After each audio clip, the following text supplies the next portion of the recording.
Here's a compelling hook to begin your speech on the story of the India and China War. Designed to immediately capture attention with a thoughtful and emotional tone. Have you ever seen two neighbors share a fence but never agree where it truly lies? Now imagine that fence runs through icy mountains, across ancient maps, and between two of the world's oldest civilizations. In 1962, that invisible line turned into a battlefield. Quiet hopes turned into sudden gunfire, and trust vanished into the cold air of the Himalayas. This is not just the story of a war, it's the story of how silence, pride, and misunderstanding can shape the destiny of nations. The story of the India and China War. Sometimes even neighbors don't see eye to eye. And when boundaries aren't clear, it can lead to misunderstanding. And sometimes, something much more difficult. A long time ago, in the mighty silence of the Himalayas, two great nations stood facing each other in China. The lines that divided them weren't drawn in stone. They were old lines, made by history and disagreements. One side saw a border that wasn't there for the other. India believed in peace, in dialogue, in trust. But trust can be fragile, especially when fear enters the room. When China quietly built a road through a place called Aksai Chinland, India believed was hers. Things began to change. India responded with her own quiet message, by sending brave soldiers forward to protect what she thought was her own. Then, one day in October 1962, the mountain winds carried the echoes of gunfire instead of silence. Chinese soldiers came down swiftly, and Indian soldiers, prepared for such heights and such cold, stood bravely. Though they had little to fight with, the world watched as the two countries clashed not for greed, but over lines on a map and wounds of the past. In just a few weeks, China declared the fighting was done. She stepped back from one part, but kept another. Aksai Chin remained in her hands. The war ended, but the questions, the mistrust, and the pain stayed behind. Even now, those mountains remember. Even now, those borders are still delicate. But behind every soldier, behind every decision, are people, families, dreams, and maybe, someday, those dreams will shape a world where borders mean less than the bond between neighbors. Because even in conflict, there's always room for understanding, if we choose to make it. Would you like this transformed into a video script, animated short, or something else like an emotional intro or outro?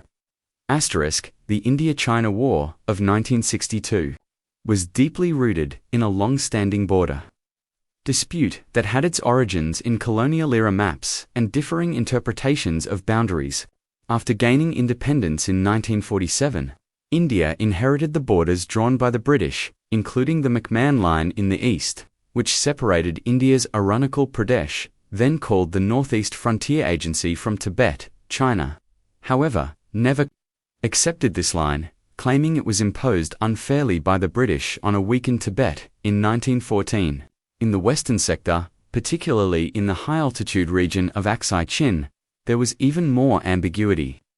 India considered Aksai Chin part of Ladakh, while China saw it as an essential link between its regions of Xinjiang and Tibet. The absence of clear, mutually agreed-upon maps only worsened the situation. With both countries basing their claims on different historical documents and administrative practices, over time, the disagreement escalated into a diplomatic deadlock. India's stance was that its borders were legitimate and clearly defined by historical agreements and administrative control. China viewed India's claim as an encroachment on what it considered traditional Chinese territory. The lack of formal demarcation meant that both countries continued patrolling the disputed areas, often leading to tense standoffs between soldiers. These patrols became more frequent and aggressive by the late 1950s, causing suspicion and resentment to grow on both sides. China's occupation of Tibet in 1950 and India's asylum to the Dalai Lama in 1959 further worsened relations, making the border dispute not just a territorial disagreement but also a matter of political ideology and national pride. The growing mistrust, combined with a failure in diplomatic negotiations, made the conflict nearly inevitable. Neither side was willing to back down from its position. believing its claim was historically and legally justified. In the mid-1950s, China began constructing a strategic road that would link the regions of Xinjiang and Tibet, two of its most remote and sensitive areas. This road passed through Aksai Chin, a high-altitude desert region that India claimed as part of its Ladakh territory. At the time, Aksai Chin was largely uninhabited and remained under limited administrative control. But it held immense strategic importance for both nations. China saw the road as a vital lifeline that would strengthen its internal connectivity and allow for quicker military and administrative movement between its western frontiers. India, unaware of the construction initially, discovered the road only after it was completed and published in Chinese maps. The revelation came as a shock to Indian leaders and the public, as it was seen not just as an act of encroachment but as a challenge to India's sovereignty. Indian officials raised strong objections, demanding explanations and calling for the restoration of territory they believed was illegally occupied. China, on the other hand, justified the road's construction by asserting that Aksai Chin was historically part of Chinese territory. For the Chinese government, the road was not merely a transportation project but a demonstration of control and authority over the region. The dispute over the road intensified the already fragile relations between the two countries. It brought the border conflict into sharp focus and created a sense of urgency in India's political leadership. The road served as a turning point, transforming the disagreement from a diplomatic issue into a direct challenge on the ground.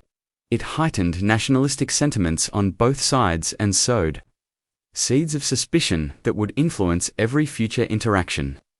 While China maintained that the road was necessary for internal stability, India viewed it as an act of territorial violation, making peaceful resolution even more difficult. India's forward policy emerged as a strategic response to increasing Chinese activity and growing concern over territorial integrity. After discovering China's road through Aksai Chin and facing repeated Chinese patrols in disputed areas, India sought to assert its claims by physically occupying the land it considered part of its territory. The idea was to establish a series of small military outposts in disputed regions, both in Aksai Chin and in the eastern sector near the McMahon Line. Indian leadership, particularly Prime Minister Jawaharlal Nehru and the defense establishment, believed that creating a presence on the ground would deter Chinese encroachment without provoking direct confrontation. The forward policy was seen as a peaceful yet firm assertion of India's sovereign rights, rooted in the belief that China would avoid escalation and instead choose diplomacy. However, the execution of this policy presented serious challenges. The Indian Army was not fully equipped for high-altitude warfare, lacking both proper infrastructure and logistics to support their scattered outposts. Many posts were isolated, far from supply lines, and vulnerable to being surrounded or cut off. Despite these limitations, Indian troops were sent forward, often into areas already patrolled by the Chinese. These deployments were sometimes made without adequate planning or mutual support between the posts, creating a dangerous imbalance. On the Chinese side, the forward policy was interpreted as a deliberate provocation. To them, India's placement of soldiers in disputed zones was not a defensive act but a creeping advance into territory they considered their own. The presence of Indian troops close to Chinese positions raised tensions and triggered multiple standoffs. Rather than de-escalating the situation, the forward policy increased the risk of a larger confrontation. It led to a volatile mix of mistrust, military imbalance, and unclear communication that would soon erupt into full-scale conflict. In October 1962, tensions between India and China reached a breaking point, and China launched a surprise military offensive across both the eastern and western sectors of the disputed border. On October 20th, Chinese forces began a coordinated attack in the Ladakh region of the Western Himalayas and the Northeast Frontier Agency, NEFA, now known as Arunachal Pradesh, in the east. The assault was swift, well-planned, and executed with precision. Chinese troops, already acclimatized to the high altitudes and supplied through their newly constructed roads, quickly overwhelmed the Indian forward positions. Indian forces, in contrast, were poorly equipped for mountain warfare, lacking proper winter clothing, artillery support, and logistical preparedness. Many Indian outposts were isolated, undermanned, and far from reinforcements or resupply routes, which left them exposed to encirclement and capture. The Indian military leadership had underestimated both the scale of the Chinese response and their preparedness, believing that diplomacy would prevent an all-out war. As Chinese troops advanced, Indian soldiers tried to defend their positions bravely but were outmatched in both numbers and strategy. In Nefa, Chinese troops penetrated deep into Indian territory, capturing key towns like Tawang and Wolong, while in the west, they consolidated their hold over Aksai Chin. The swiftness and ferocity of the Chinese assault shocked Indian commanders and the political leadership, who were caught completely off guard. The psychological impact of the attack was immense, both on the battlefield and across the Indian population. Indian Prime Minister Nehru, who had previously championed peaceful coexistence with China, faced intense public scrutiny and loss of credibility. The war exposed major weaknesses in India's defense readiness and command structure. For China, the offensive was not just a military maneuver, but a political message to assert territorial claims, respond to the forward policy, and demonstrate its military superiority in the region. The India-China War of 1962 lasted for just over a month, but its effects were long-lasting and deeply felt. The conflict began on October 20th and ended with a unilateral Chinese ceasefire announced on November 21st. Despite its brief duration, the war inflicted significant damage on India's military and political morale. Indian forces were not adequately trained or equipped for the harsh Himalayan terrain and extreme weather conditions. Many soldiers were deployed without winter clothing, proper shelter, or sufficient ammunition. The lack of infrastructure, roads, and air support further limited India's ability to respond effectively. China, on the other hand, had carefully prepared for high-altitude warfare and had a strong logistical network supporting its troops. Chinese troops moved swiftly and decisively, capturing large areas in both the western and eastern sectors before pausing their advance. In the eastern region of Nefa, they advanced nearly 100 miles into Indian territory, while in the west, they solidified their hold over Aksai Chin. The war exposed severe flaws in India's military planning, intelligence, and coordination between political leaders and the armed forces. The sudden and overwhelming defeat left India stunned, and the loss of territory created national shock and humiliation. Politically, the war forced India to re-evaluate its defense policies and led to a significant restructuring of the military. Emergency recruitment, defense spending, and foreign military assistance were all ramped up in the following years. The psychological blow was equally profound. Public confidence in the government plummeted, and India's image of peaceful coexistence and non-alignment suffered. For China, the war was a calculated display of strength and a warning to India not to challenge its territorial claims. After achieving its military objectives, China declared a ceasefire and withdrew from Nefa, but retained control over Aksai Chin, altering the strategic map of the region permanently.